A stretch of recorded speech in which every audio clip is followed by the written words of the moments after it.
Donc salut à tous, je vais vous montrer comment télécharger des plugins sur Final Cut Pro. Donc que ce soit des transitions, des générateurs, des titres, des effets vidéo, audio, etc. Vous allez les télécharger sur internet.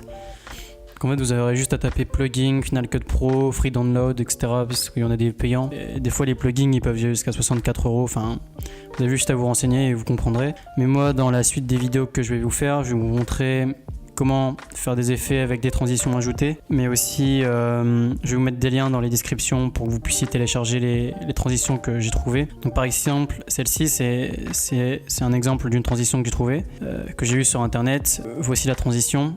Donc en fait, vous aurez donc déjà quitté Final Cut Pro, c'est important pour que la transition se mette en place. Vous irez dans le Finder et dans Applications. Donc vous allez ici dans Final Cut Pro, vous double-cliquez et vous faites afficher le paquet. Donc vous allez dans Contents, Plugins, Media Providers, Motion Effect, Contents une nouvelle fois. Vous allez dans Resources et là en fait vous allez avoir tout en bas de la page, vous allez avoir Templates.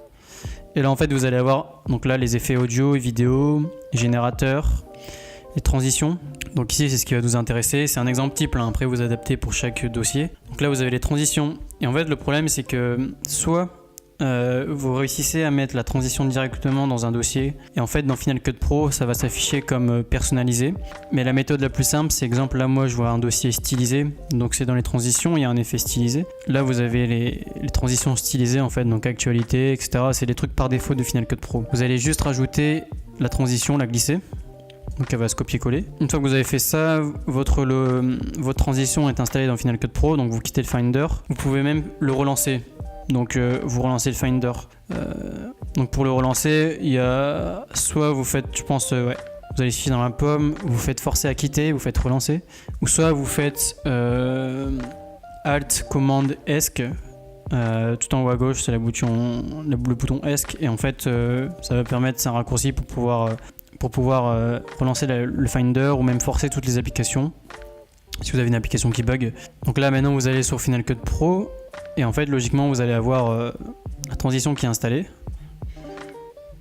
Donc, je vais faire par la suite une suite de vidéos en fait où je vais vous donner des liens de téléchargement qui sont super simples en fait. Ça va pas être avec le logiciel Mega, mais avec le logiciel Selfie. Après, en fait, c'est un Américain qui propose des transitions, des générateurs, etc. Mais en fait, il va nous offrir quelques transitions. Mais en fait, dans le pack de transitions, il va y en avoir qui vont être payantes, genre 5 $, etc. Bon, après, c'est un investissement parce qu'en vrai, elles sont vraiment super cool les transitions. Donc là, pour exemple, je vais avoir ici, je vais aller dans mes transitions ici, et là en fait, voilà, je vais ici avoir la transition que je viens de télécharger, qu'en fait, va s'appliquer comme une transition normale, quoi.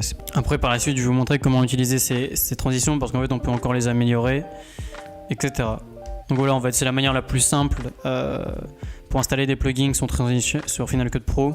Donc n'hésitez pas à me poser des questions si vous en avez. Et je vais lancer une petite série de vidéos explications de transition.